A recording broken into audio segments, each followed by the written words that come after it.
got some breaking news here on the Raiders Report. The Las Vegas Raiders have gone out and they have signed 2 players. So coming up here on today's show, I'm going to be breaking down my thoughts around the Raiders signing safety Jamal Adams and going out and signing cornerback, defensive back J.T. Woods. And if my math is mathing correctly, this means that the Las Vegas Raiders are going to have to cut 1 player. I'll also break down near the end of the show who those players could potentially be. Now, I've been live on the show for over 2.5 hours now. We went live a little bit earlier for the Pete Carroll press conference, but when breaking news happens, we got you covered here on this show. Anybody can sit up on a channel. Anybody can tweet out breaking news. But how many people can actually talk about it? I'll always tell you this. Subscribe to the show. If you don't become a smarter Raiders fan after the first week, unsubscribe. You got absolutely nothing to lose. But if you're that type of person that as soon as Raiders news happens and you want to hear about it, you want to discuss it, the Raiders Report is where you can do that. So the breaking news is coming in. The first on it was NFL insider Jordan Schulz, and he said, breaking news, 3-time Pro Bowl safety Jamal Adams is signing with the Raiders per multiple sources. He is going to be reunited with Pete Carroll in Las Vegas. I am told Adams is in excellent shape and is the healthiest he's been in years. Anytime I hear the healthiest he's been in years, I instantly think of best shape of season, and that's what anybody's going to say. To me, this is somebody, probably Jamal Adams' agent, that reached out to Jordan Schulz, that got this out there, and of course he's going to talk about how healthy his client is. But that's been one of the big issues for Jamal over the past few seasons. In 2024, played in only 5 games. Also, did not prove that he could be a very reliable player, and one of my biggest gripes with the Raiders going out and adding Jamal Adams is this is a team that we need more help in the secondary for guys that can cover. Jamal Adams, a 35.5 PFF coverage grade last season in 5 games. In 9 games the year before that, a 50.7 overall PFF coverage grade. In 2022, he had a good year, but that's only 1 game. That's a small sample size. In 2021, in a 12-game sample size, a 47.4 overall coverage grade. I'll be transparent. To me, the reason why that this deal ended up getting done, and I feel like I say it every single episode when I talk about the Raiders either being linked to a player in free agency or a signing that they have, it's connection. It's relationships. And they clearly matter to this regime. They clearly matter to Pete Carroll. I mean, Jamal Adams spent multiple seasons with Seattle with Pete Carroll. I mean, I don't know if y'all remember, but he was originally drafted by the New York Jets in 2017. He spent 3 seasons there, and then Seattle ended up giving 2 first-round picks, and Adams played with Pete Carroll from 2020 to 2023, and then as soon as Carroll ended up not getting that job in Seattle, then he ended up going to the Tennessee Titans last season. But we got to be honest with ourselves here. We can't look at Jamal Adams as the player that he once was back in probably 2018, 2019, hell, 2020, 2021, where he's racking up over 80 tackles every year. I mean, in the last 4 seasons combined, he's got 58 total tackles. He's not been able to stay healthy. He's not been able to stay on the field. And I'll also say this. The reason why I'm a little bit of a head-scratcher here for Jamal is because I feel like this Raiders team has done a good job being able to bring in players that help the locker room, are good teammates, are good human beings. And I'm sorry, I don't think Jamal Adams is a good human being. And I'll sit up here and I'll say that. I'll take gripe for it. This might be a signing the same way that I look at like the Devin White signing. Devin White's a John Spytek guy. Do I hope Jamal Adams, Pete Carroll, and this regime prove me wrong? Of course that I do. Do I know that this adds depth to our secondary? Do I know that this is going to add extra competition to the safety room? Yeah, it is going to add a lot more competition. This is bad news for Chris Smith. This is bad news for Trey Taylor. This is bad news for Hudson Clark. I think it's also going to be really interesting competition for somebody like Lonnie Johnson Jr. And I know the statement that I am making about calling Jamal Adams a bad human being is probably going to be a shocker to some of y'all. But let me be very clear of why I am saying it. There was a few years ago, Jamal Adams called a reporter's wife. He didn't call her exactly ugly, but he quote tweeted a reporter's wife, said yikes, and then later deleted the tweet because he was getting crap from it. Let me be very clear. Jamal, if you want to come after me, you're more than welcome to come after me. But when you go after somebody else's significant other, especially their wife, Family's off limits. It takes a certain human being to go after somebody's wife. So if you get offended by me calling you a bad human being, then I need you to look in the mirror and prove me wrong. Go out there and wear the Raiders jersey with pride. Go out there and practice your freaking you-know-what off. If you go out there and you can compete, I will take back everything that I said. But at the end of the day, I call a spade a spade. And when you act like a jerk and you say certain things about media members' wives, I'm going to sit up here and call you a terrible human being. Now, some people might go, well, Mitch, we're not going to worry about the off-the-field stuff. And I get it. And I don't want to worry about the off-the-field stuff. But to me, it's something that needs to be brought up because we're bringing in a player that's had a lot of off-the-field issues, getting into trouble, and we're bringing him into a locker room right before training camp when I think the focus needs to be on football, and the focus needs to be a positive thing. So I want to do a pinned comment here on today's show, and I want to know from the nation, what is a one-word reaction to the Las Vegas Raiders going out and signing Jamal Adams? And we'll break down the JT Woods move here in a little bit. But let's be very transparent, okay?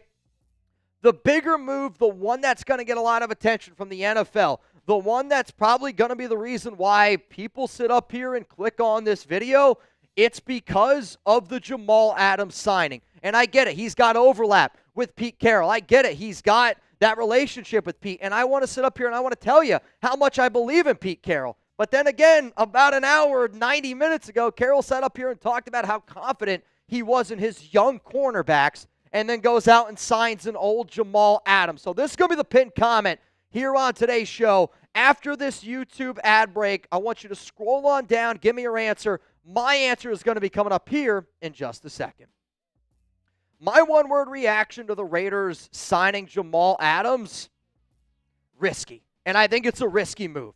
And I say it's risky because I'm worried you're going to bring in a bad locker room guy. I think it's also risky because if you would have told me we're going to sign a safety, let's sign a safety that helps us in the coverage game. Somebody that helps, I think, fix the need that we have. We have a lot of talented players in this secondary, and I think we have a lot of upside in this secondary. But we need guys that can help us cover. Isaiah Paul-Miles, not the best coverage safety. Jeremy Chinn's not the best coverage safety. Lonnie Johnson Jr., not the best coverage safety. Jamal Adams has been statistically one of the worst coverage safeties in the NFL. Devin White, not a good coverage linebacker. Landon Roberts, not the best coverage linebacker. I'm just really concerned about the back end of our secondary, and I know we had an open roster spot, but Jamal Adams is a little bit of a confusing move to me, and I'll be real with you.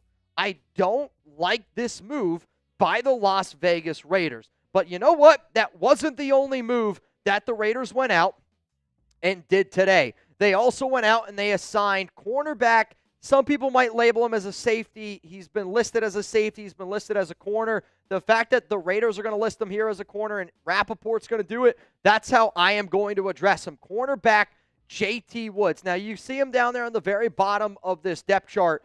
I will say that I think Jamal Adams has a better shot to make this roster than JT Woods. Maybe I'm wrong in saying that. I don't exactly know. I will say that this signing means to me that you're going to see a player like Thomas Harper, I think, work a little bit more in the nickel, and he worked over Darnay Holmes in the nickel already this offseason, and you've seen Patrick Graham units kind of use a lot of these safety different looks here and there. But to me, JT Woods, I'll be breaking down what Raider fans can expect about him, but I think you're looking at a player that's got just a little bit of depth. We have some stats. He is a good athlete. Before I break down, though, who JT Woods is, if you're looking for a brand new Raiders Ashton Jeanty jersey, we got them on sale right now. You can save $26 by going to chatsports.com/Jeanty. This Jeanty jersey, if you're planning on getting one, if you go to that link, it's going to be down in the comments and in the description of today's show, chatsports.com/Jeanty, if you're trying to get your hands on a Ashton Jeanty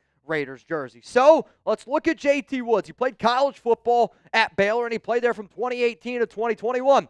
Look at the length, 6'2", 193 pounds. He ran a 4.36 40-yard dash at the NFL Combine. That also comes with a 39.5 vertical jump, a 10-foot, 8-inch broad jump. I mean, we're talking about a player that in the year he was drafted in 2022, mind you, he was a third-round pick, number 72 overall. He went to the Los Angeles Chargers. NFL.com has him ranked as an athleticism score as 83, which If you don't know NFL.com and how that works, that means that he is a great athlete. And we know how much Pete Carroll values length. We know how much Pete Carroll values speed. I would say the way that you're going to see JT Woods make an impact is going to be on special teams, because the Raiders have said, Tom McMahon, the Raiders special teams coach, has said that they really do want to add more speed, length, especially on special teams, because of how important it is with these new kickoff return rules in general. But JT Woods has been added. The Raiders also went out and they signed Jamal Adams. So to me, this is what this means. This means now the Raiders are going to have to move on from a player. So hear me out. When I was gone on my honeymoon, the Silver and Black had 91 players. The Raiders are allowed to have 91 players because they have Lockie Tossie, an International Pathway Program player. The Raiders ended up cutting Carter Bradley, which meant that they were allowed to add one more player. There's been some confusion around Christian Wilkins being placed on the PUP list. Wilkins still counts towards the Raiders' 91-man roster. If it would have been the regular season he gets put on the PUP, then yes, it's not counted towards the roster. But if my math is mathing correctly, this means to me that the Silver and Black are going to have to move on from a certain player. Now, if you ask me in terms of cut candidates, I would say these are the top 10 players most likely that the Raiders would potentially move on from. And these are also the players. I recently did a video last week about ranking the guys from 91 all the way down to 1. If you want to go check out that video, I had Carter Bradley ranked at number 91, and he was the number 1 player that I would have moved on from. I'm glad Pete Carroll and John Spytek listened. For me now, I'm looking at these players that you see up on screen, and these would be the guys that I would cut. Here's the other part of it. Could the Raiders potentially trade somebody on their roster? There's always that open mind. I'll tell you this right now, a video that you guys are guaranteed going to get tomorrow on the show is I'm going to talk about if the Raiders haven't decided exactly what they've done by the end of today, and I still am sitting up here going, I think we got to move on from a player. I'm going to do videos about cut candidates. I'm going to do a video about potential trade candidates, because to me, the Raiders have to make this decision. And usually the way that Las Vegas does it is when the Raiders make their official statement, because the Raiders have yet to make an official statement in terms of the signings that they do.